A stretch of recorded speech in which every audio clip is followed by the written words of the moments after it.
This is my aunt, and her name is Galina Nizhnikov. Risked her own safety to become one of the first female refuseniks to protest for the right to leave Soviet Russia, Soviet Union. One of 6 women demonstrating at the Kremlin wall, where no protesters had dared to demonstrate before.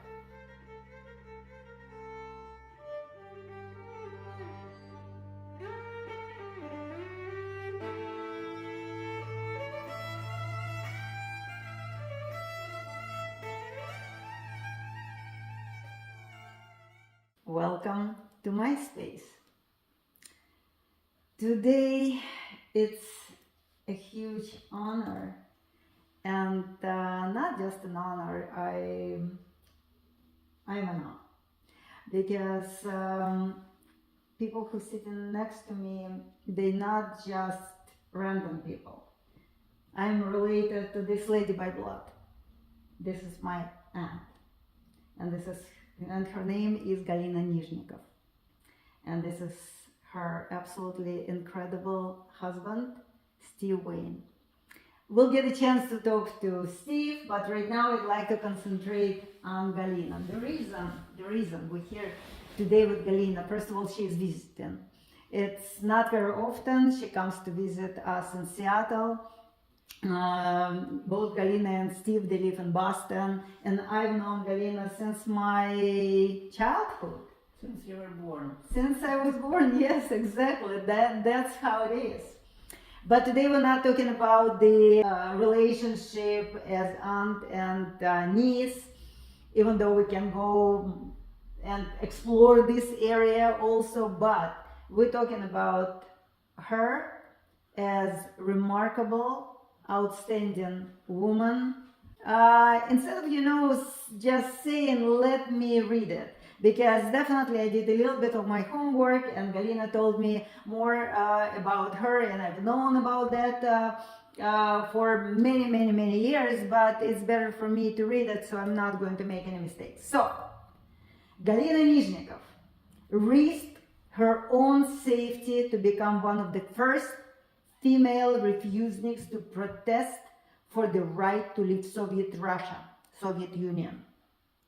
Facing discrimination for her faith and concern for her son's future, Galina Nizhnikov applied to immigrate and was refused. Soon after, she became active in the Refusenik community, and her in-laws introduced her to Ida Nudel, a noted female refusenik at that time. Nudel invited Galina to be one of 6 women demonstrating at the Kremlin wall, where no protesters had dared to demonstrate before. Up to this point, Refusenik protests were largely made up of men and were only met with violence from the KGB. Galina Nizhnikov and her family were repeatedly threatened for their activism, but were finally allowed to leave thanks in part to pressure from the US. After resettling in Boston area, Galina worked with a number of organizations dedicated to helping refuseniks to immigrate to the US, and wrote a memoir about her experience. And this book has 2 different names. One is The Courage of Despair, and another, Against the Kremlin Wall. Welcome. Welcome. So this is kind of a very short and brief description of your larger-than-life personality. You helped so many people, including my family, only because of you, we're here in the United States. And you helped numerous people to achieve their dream of becoming US citizens, and all people who wanted to live and go to Israel or to stay in some other parts of the world. Tell us a little bit about yourself. I even don't know where to start. You already told all my story. I only can tell that first we came, of course, to New York, and with 2 suitcases, that only pillows wasn't there, then we were picking up the mattresses on the street to sleep. It started from my father. He was a very brave man, never was scared, introduced us to who we are, that we're Jews. I was very proud of it. I was never was afraid to fight for it. Even tried all my other friends who wasn't Jewish and who was afraid, just to encourage them to keep their head high. And even Adele, I asked her why she picked me up in this group. So who's Ida? Just a couple words about her, because I read about her and I know that she was one of the first. She was incarcerated several times, and I mean she had a very courageous and difficult life. But Yes. who was she? Yes, she was like an angel for the people who were in prison and all of this. She was a neighbor of my father-in-law who lived across her. And first of all, he knew that her, and then he decided to introduce me to her first when we applied. And so she was the one of she was very little, like a noodle, very, very, no, just like you can go by and even didn't notice her, but you can't not notice her because she is visible in her strength and courage, and also that she always was helping. First of all, she knew English very well, and when the visitors will come, so this is the one who will get in touch with, because we didn't know English that time, and like this what they will visit her, and they will bring her all the stars. Жвачка. I don't know. The gums. The gums. And she would give all the gums to the kids, to the children. Michael was just like, it's the best present that they could have. Yeah. Because we didn't have anything in Russia. And then she would, organize meetings with the journalists that talk about some other refuseniks who were already in prison. She would go and send the parcels to them, dark chocolate they wouldn't let, but so she would white chocolate that they didn't know that it's a chocolate to help them to survive. Now, let's stop for a second. Let's just explain to those who don't understand and who don't know what the word refusenik means. Yes, so we just applied to leave country and we were refused. So this is where the word comes from, refusenik. And it was the whole group of people who tried to leave Soviet Union, and by different reasons they were not allowed to leave. Most of the time only because, so either they worked for some secret jobs or organizations, and they might live with the knowledge, some government knowledge, even though, as I remember in one of the interviews you said that Russia was 10 or 15 years behind, and all this, that's why they were afraid to send people out that America, we all know that how behind Russia. Well, they didn't want the word to come back in. Yeah, exactly, but these people never wanted to come back in. But nonetheless, so that's what happened. It was like the whole group of people who got stuck in between. They were denied jobs, yes? Yes, I mean, they worked, some people just had to leave the job because like my ex-husband, that he was the chief of the organization, the meteorological labs, that it was a lot of Jewish people, and he just left the job because they afraid that it affects them, and they were all left the job. But I stayed. I also worked for the government, and they would try to tell me that why you just divorce your husband, we will help you, like union here, helping $10 or 10 rubles in Russia to support my 2 children to raise. And I always said that no, I'm going where my husband is going, I'm going with him. I'm just like devoted mother and wife, and it's no way that I will divorce him. And then I stayed. They couldn't let me go.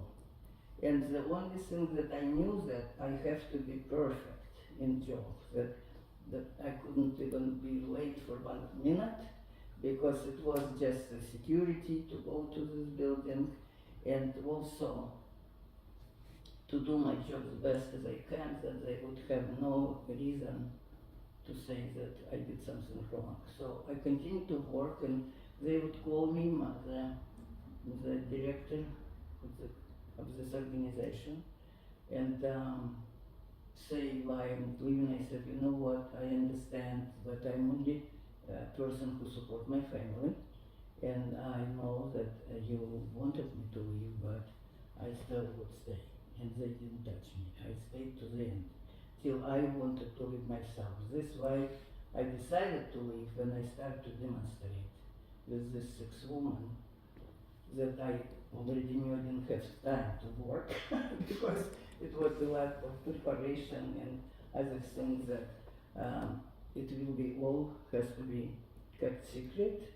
We even couldn't talk openly. We have to write in a paper to read where we schedule to go. Wow. And also our husbands didn't know where we're going to the last minute because maybe somebody, it was one situation when it was left because it was a lot of group who applied, a lot of KGB people were between us, and they just, like happened to one of them who was in a group that she actually sent where we are going to the last place. So I don't know, then I asked her why she picked me up. Because she said that when we go with a big group of people, demonstrate and protest and wait for the answers, why we refused permission, why they wouldn't let us go. So we will stay in this to the end when already offices will be closed, and then they will bring the police cars, they will all put us in cars, they will just take us to the places to spread whatever. So you were detained as well, yes? Detained in the police will come and just pick you up. Did they take you to the police station or just? No. This is when we demonstrated with 6 of us, yes. But when we demonstrated in big groups, women, they just put us in a bus and they just threw us into the different places. But what was on your mind when you've been picked up with you were with only 6 women and you've been picked up by police? Did it ever cross your mind that you might never see your family again? No, because we, first of all, we thought that we were protected already because a lot of foreign journalists were there and we informed them where we were going. So we just knew that somehow, and this is the first time that women decided to do it, where this weren't prepared for it, they didn't know what to do with us. And so this it was my idea, of course, that we put the yellow stars on all of us and came to the place and demonstrate, and they take the stars off. They would grab us, just one woman was pregnant, they just put her in the stomach, that this what they were doing to try to scare us. But it was one of the Natasha Rosenstein's, they're not alive now, but in Israel, and they would start praying when it was Shabbat, if we go on Saturday, and they would all stay and we all pray there. And then they still take us out, and it was this why she said, I watched you on these big groups, how everybody behaved. This is what I said, and this is why I picked you, because I knew that. But she asked me also, what about your parents? I said, they will know. What about your husband? Your kids? Yeah, no, this why I'm doing it, because I want to save my two sons. I knew that the oldest has to go to the army, and I knew that he wouldn't even survive maybe there, even he was strongest. So I know what in the Russian army Yeah. people can do. So this is what I was fighting for, and I was only scared when I came to this country. So what could be done with me, because they scared me that they will break my legs, I will live in a wheelchair, that we would never leave. They actually tried to kill my son because he was looking at me, how brave I was, and he also was it big shot. Sasha? Sasha, yes. Michael, he was little and he knew that I live in Odell house, and he was visiting all the time grandparents who was across, and he saw all the KGB cars, and he knew the numbers of the cars, and he would come and he said they're playing cards, sitting there waiting when she will come out to follow her. Even she would go to swim, they would follow to her to swim near her. The pressure was unbelievable. So it's really, you have to be a very strong person to keep, because some of them I know women start crying when we were in a big group, and just, yes. Emotional and scary. Emotional. Yeah, definitely. So this was why I said I all got it from my father. I mean, a very strong and believer.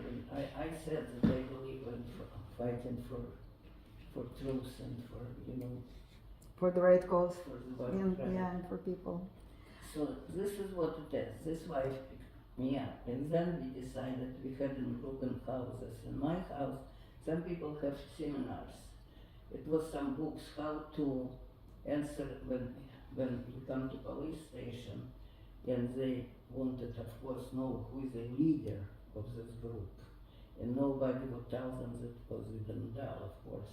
Nobody would say it, and they personally, not in a group, everybody individual, and scare, of course, us, and what will happen to your kids, what will happen to your husband, you will be dying for whatever, or when you go to this country, you will be know what you will be doing, just on the street, Cleaning the streets. cleaning the streets, yeah.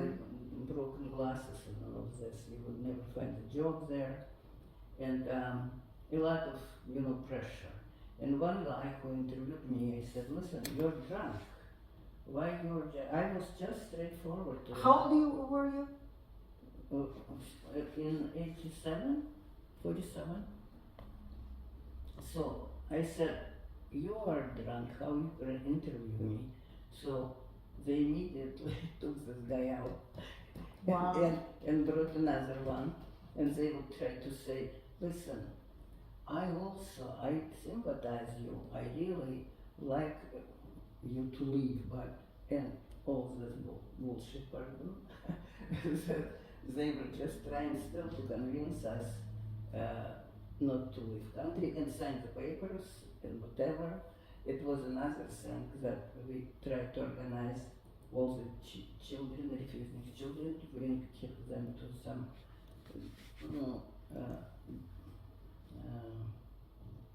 деревня, suburbs, some areas that we can have like a Jewish camp.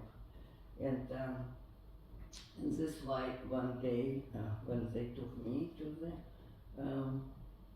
station, and they wanted to know who I am, because they didn't know my name, but they know that I had this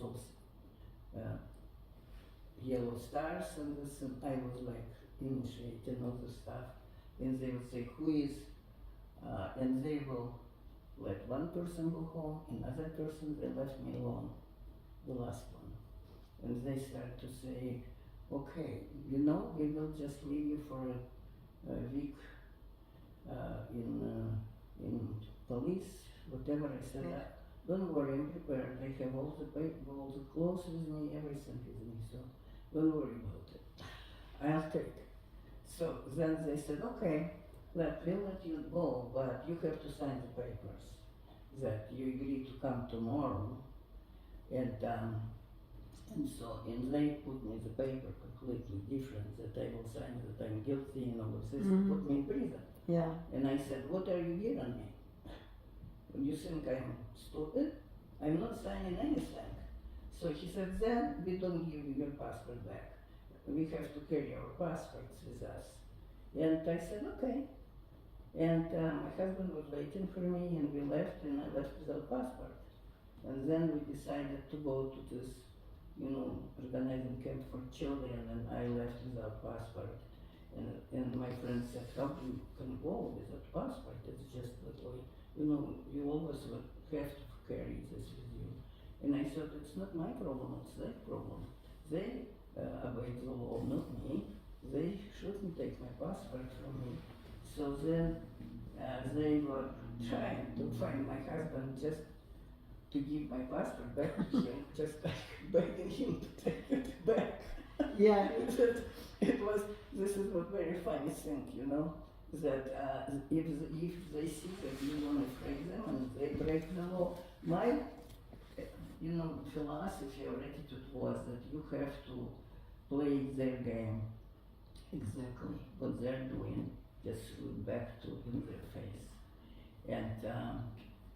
And this, the scariest was, I think,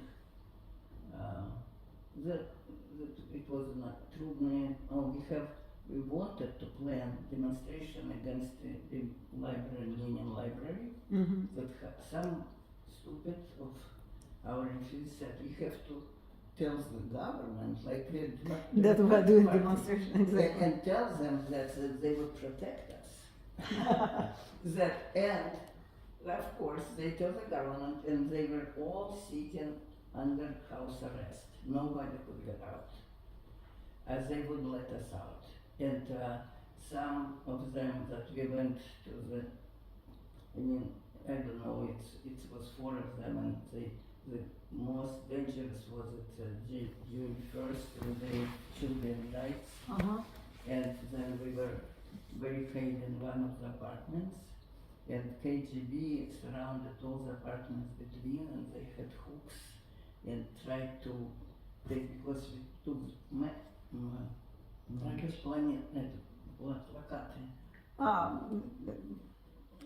Posters. posters, let us go. And they tried to, take it out and all of this, and children were scared. Some people brought children with them. I said, no, I'm not taking Michael with me. I don't want him to have this experience. Exactly. So we were stuck there, and then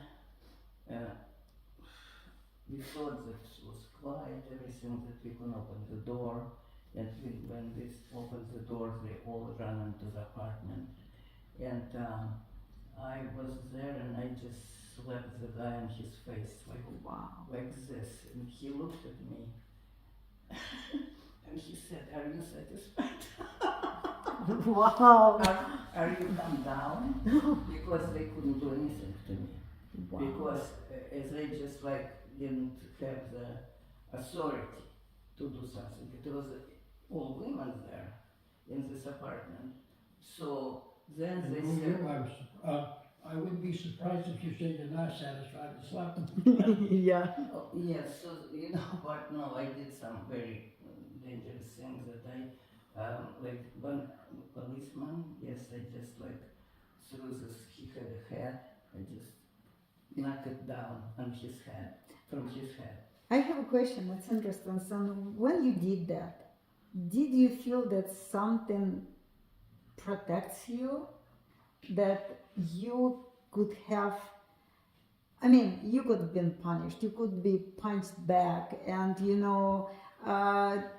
they could have done physically many things to you, and nonetheless you felt so brave and so determined just to show that you are stronger than them.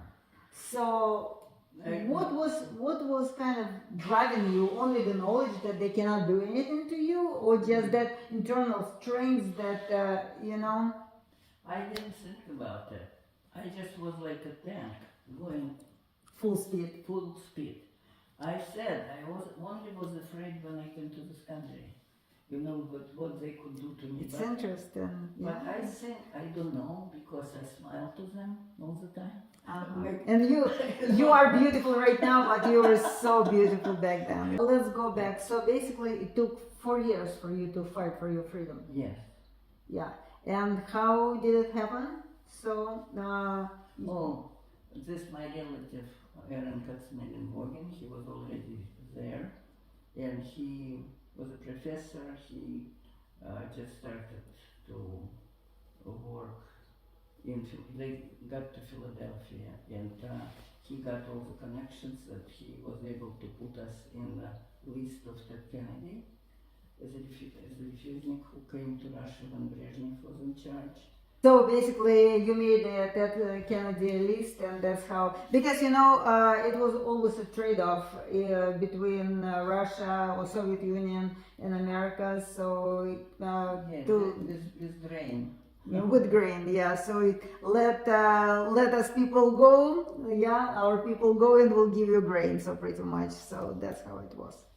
And Yeah, they traded people for grain. so we were of course it was not forbidden to listen to Voice of America. You can be also prison for that, but everybody still some radio that they try to listen to it. And then one day I heard my name, not my husband, that Galina Nizhnikov and family received permission to immigrate. Oh my God.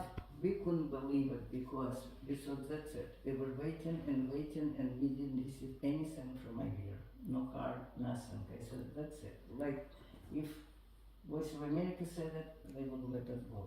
Then in months, they called us.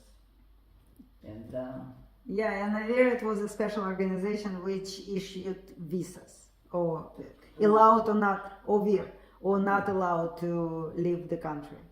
And I remember we were going with already our permission to live in a week. We have to live in a week. We have to just I don't know how much money they were giving us, the minimum, in one suitcase per person. And then we were going and we see the long line saying out street. You just stay in the line, you don't know what they sell, but you got into the line. But we of course didn't. We already knew we were leaving. And it was, they sell apples. And my husband said, you remember that? Yeah, they gave you one apple, right? No, we didn't stay in line. No, I mean, Buy if the apple. you stayed in line, you get one apple. No, if you stay in line, sometimes we gave the rotten potatoes that Yeah. I threw back to them. I said, why you are giving me this rotten potatoes? So the next one, Yeah, just go. yeah, I That's it. remember that. I would go and cry. So basically, when that happy day came, you gathered your family, and it was only 4 of you who allowed to leave, yes? Or What with do you mean, his parents? with Six of parents. us. 6 of you left. And what could you bring with yourself? Only a couple suitcases? Yes, but my father, he was a very, in-law, was a very great photographer, you know, I don't know if you knew it, but he was a photographer, he was photographing bridges and all of this, and also faces, but more professional photographer, also some jewelry for the government in Kremlin or some, they would let them photograph all of this, and he was doing it all at home, black and white, at home, I don't know this what it was. And then he brought some cameras with us that he knew that we can sell. Yeah. Also, Yeah, that was the Yes. saga of our, yes, this also- departure. We Yes. all went through this. Yes. Also, we knew that some jewelry, you go to the market, you can sell it, and some other stuff, but I wouldn't even imagine to stay in the market and sell it. So we found some guy who just came and And bought yeah. everything from us Yeah. and gave us a certain amount of money. But also it was red caviar. It was, if I can tell you, it was some Gel? gel, no, not gel, but what's красный, no, все. I know what you're talking about, yes. No, jewelry that I had on my neck. Coral. Coral. Yeah, And they coral. said, in corals, and they said, you can take it, you have to give back to people who is saying goodbye to you. I said, okay. So I went back and I just put it in my purse. Yeah. And I came back and she said, she's clear. Wow. And I went with all of this, I didn't give anything back. You are brave. You are so brave because at that point, listen, at that point when you knew that you already almost out of there, you still decided because that's your little you could take with you to support the family. It was my nature, I think. It's they took all our silver. They didn't Oh let yeah, us yeah. bring with us, and I just they No, just, we they could just, not bring anything as well, and Right. they've been always checking if it has of some value to the Yes. country, so you had to leave it behind. Yes. Exactly. So Yeah. that's what I said. No, I wouldn't let them do it to me. Yeah, I mean, if you went already through all this hell with being with these 6 brave women, and one of the 6 brave women, and at the very last moment they trying to deny you what you think it's rightfully yours, I can't imagine you doing something different. So, I mean, I don't know that they wouldn't let us leave, but they would take it from me if Yeah. they found again. But so, and that's how you, did you flew out or you, We ended you up in took a New- train? we ended up in New York because my Oh, it was a direct flight to New York? You didn't go to Vienna in Italy? no, Vienna. Vienna. Yeah, same as us. In Vienna first, they asked us where we want to go, Yeah. and we wanted to go to America. And Highs. Hayas, they just really pushed us to go to Israel. And we said we have relatives in the United States who can help us settle and all of this. So yes, so we were 2 weeks and then we went to eat. We went for 2.5 months. They checked us out before Yeah. to come to this country, not like you go across the. Yeah, it's not like walk over the bridge and Yes, yeah, right now. absolutely. So and then they checked us our political views. They wouldn't let Communists, no. party to come to this No, country. they Which won't. is strange because the Communist Party was always legal in this country. Let's talk a little bit about once in Boston. You settled in Boston area. What did you do there? So because you continue to work on freedom of people to leave the country and some other type of work. Yes, some refuseniks who came, they said you have to settle first, and I said no, I first have to leave to help people to leave country. So immediately I tried to find organization like Action for Post-Jury that I was member for 10 years to just work on their behalf, like Michael Fuchs was they were refusing for many years. He was just in hunger strike for a month, almost died. I was with the synagogues, the Action for Jury actually introduced me to one of the synagogue in Wellesley, Rabbi Weiss, who adopted their family and several other families. I said that they just, we are our help, because who else will fight for them? And so my husband found the job fast because he was a computer programmer, and we were in New York only 3 months. My relatives couldn't take us in Philadelphia because we were not just father and daughter or whatever, like cousins. So they said 6 of us they can support, they don't have money in their organization to support. So it was a blessing actually. Yeah, it was that ended you up went to to be much Boston. better to be in New York and then Yeah. to come in 3 months. My ex-husband found the job and the company actually moved us. And yes, I just again he started working and I rented a place. We came to stay with friend, but then we rented a place to move everybody from New York. And when it was a yard sale like in New York, was furniture I was buying, you can imagine, and then the company came to move us, they were just in shock, literally. From New York to Wien. Yeah, that's Yes. right. But this That was house, what you had. not what we got, and so, and That's how we all started. yes, Actually. yes, so we just ended up to be just at the ocean. Mm-hmm. And we just go and walk and swim and go. We were going in our business to just to the ocean with towels over. And I said, this parents more than years they live because of this. I am honestly, I am amazed of your energy, of your, wit and great sense of humor. Both of you have great sense of humor. This is like the story to teach, young generation how to be in this life, how to look at this life, how to love this life, and how to even communicate sometimes with very annoying people, like this cold calling we have. That is Steve thing. He loves to make fun of these people, and this hilarious. And not only that, what also struck me, and it's very striking, how many people are calling you. I am a busy bee socially, but Galina, she can out before me million times. Her phone never I know there's gets times quiet. There's times I'm tempted to throw away her phone. Yeah, I hear you, because every morning she has a phone call with her friend from Israel. It's at 9 o'clock in the morning, and the call goes for 1 hour, because this lady, she has the only friend, Galina. And for how many years you already? No, we were just even not married. It's from With- technicum. Yeah, with this lady. Yes. Yeah.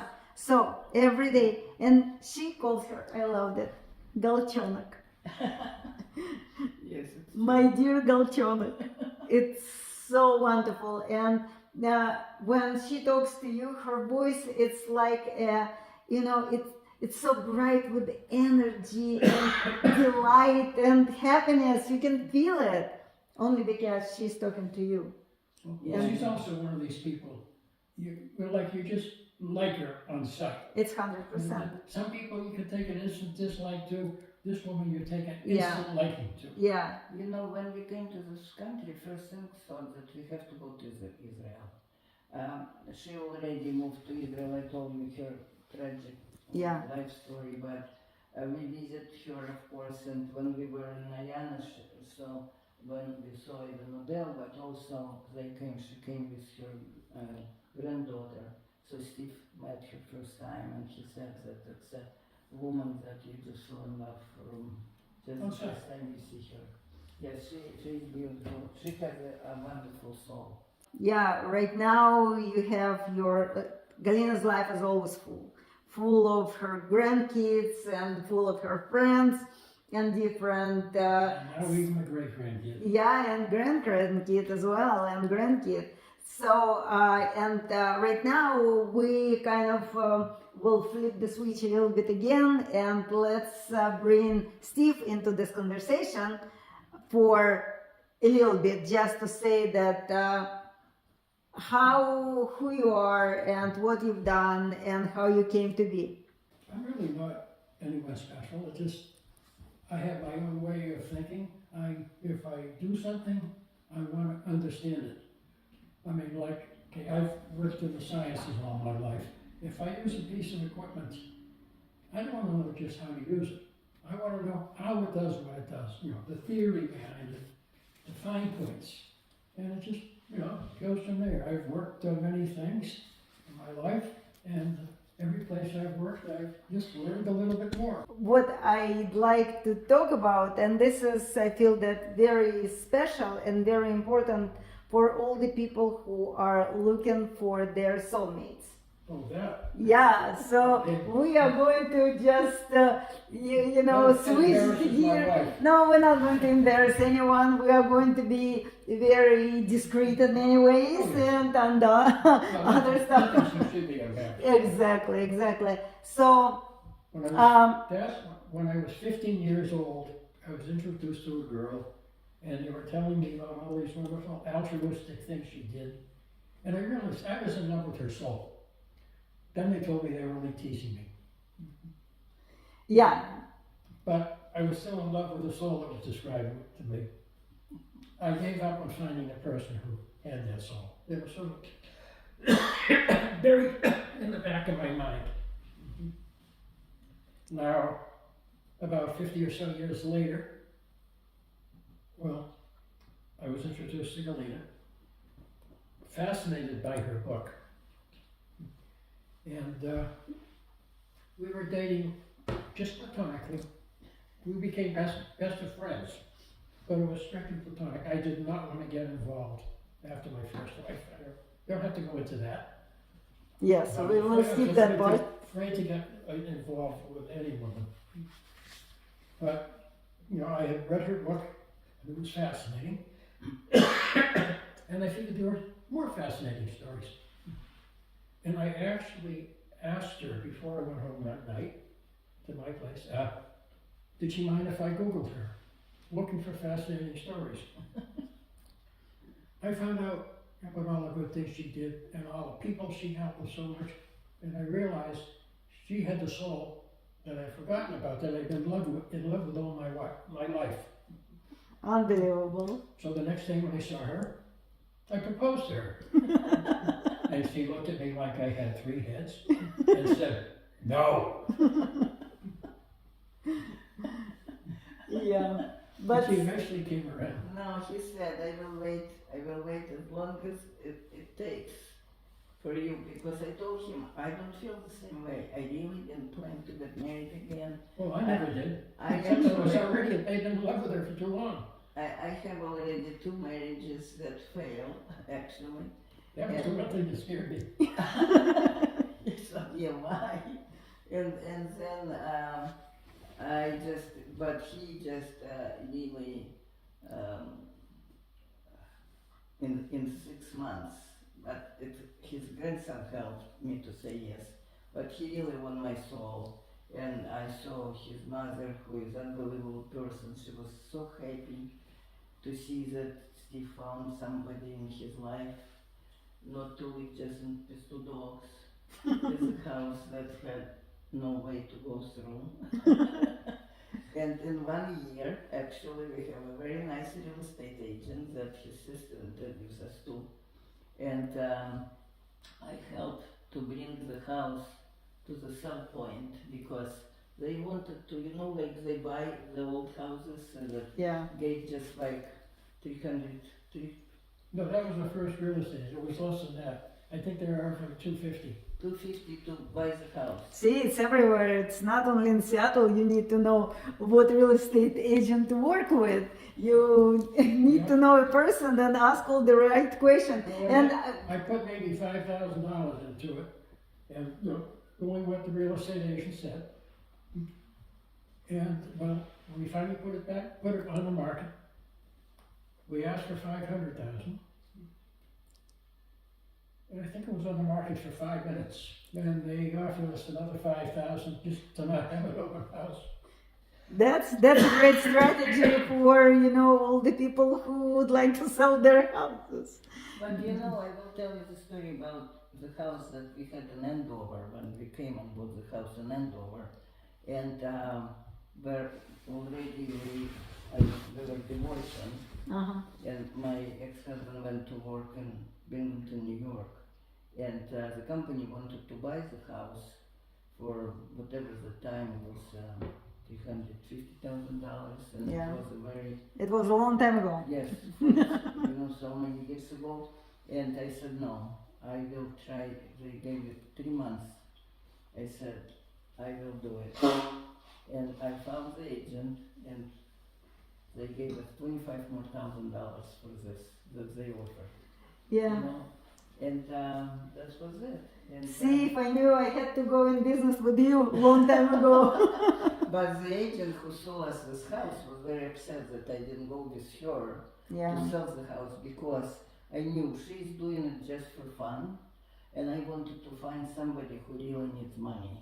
and I found this person. Well, She this was person here. didn't need money because you're very successful agent. No, I'm talking about Andover house Yeah. that I had, and she was unbelievable. They even, they negotiate to give 2,000 more from the agency to sell it. It was perfect, So this was, all this was for a challenge, And that's for sure. I have no doubt. Otherwise, life would be too boring for you if there's not for challenges. Yes. And after they got married, so I think you have not been separated even by 1 minute. You're always trying to be together. Yeah, well, let's put it this way. When she came out to Seattle, was it 5 days before me? It's the longest we've been apart since we met, Yeah. But and it this, was hell. but this is the first time that we were officially married in the synagogue with the rabbi who blessed us. Wow. And I really was crying because, in Russia you go to the... Yeah. Like not only in Russia, here too, just for the quick signature at the city hall. In the city hall, and the second time it was in America, but this temple, Rabbi Weiss, that he actually, but in his house. I had it, Chuppah? blessed us. No, just a glass just of champagne and all of this, but okay. and they gave us, the certificate. Tuba. Tuba. Yes, tuba. So this was nice because I love this man and we were friends. In Boston, this the bridge that we go. The bridge with the bridge with all the locks on it. No, No, I think the Tobin Bridge. Ah. We were friends with them. He was and we were. My mother, well, the second bridge, my mother went to school with. Yes. That's the second bridge. Bridge, and because I was so involved in Jewish organizations, so she was a student from the Brandeis, and we got friends, and this was, I was always when people come, try to find the furniture, I made people members for $100 only, the temple, because they want to bring their kids to the school. Yes, I always try to help, that's it. And if somebody needs help, I'm just rushing to help. This lady cannot resist helping people. That's true. She lives to help people. That's absolutely true. That's why I fell in love with her. Yeah. And what I love when Steve was saying that Russian women, they like to take care of their husbands, but finally Galina found an American husband who loves to take care of her. Well, that was my intention. I think she takes care of me. Yeah. Much more than I take care of her. No, but I think that you... I married her because I wanted to take care of her. Yeah, that's beautiful, and I feel that you are perfect for each other. And every time I see you and at your big birthday party, how you dance together and the speech you gave, it's okay, you did very well. So I wish you guys all the best, and again, you are my hero, the person I've almost always admired, and the person who gave us a chance to be here, and a person who inspired and gathered the community around you and the family. It's only because of you, Galina. Thank you. You are incredible and so great. I'm grateful for you being here in this interview at my space, and it's truly my space. It feels like it's a perfect people surrounding me, and I feel blessed. I feel inspired and very, very loved by everyone. See you soon. Bye.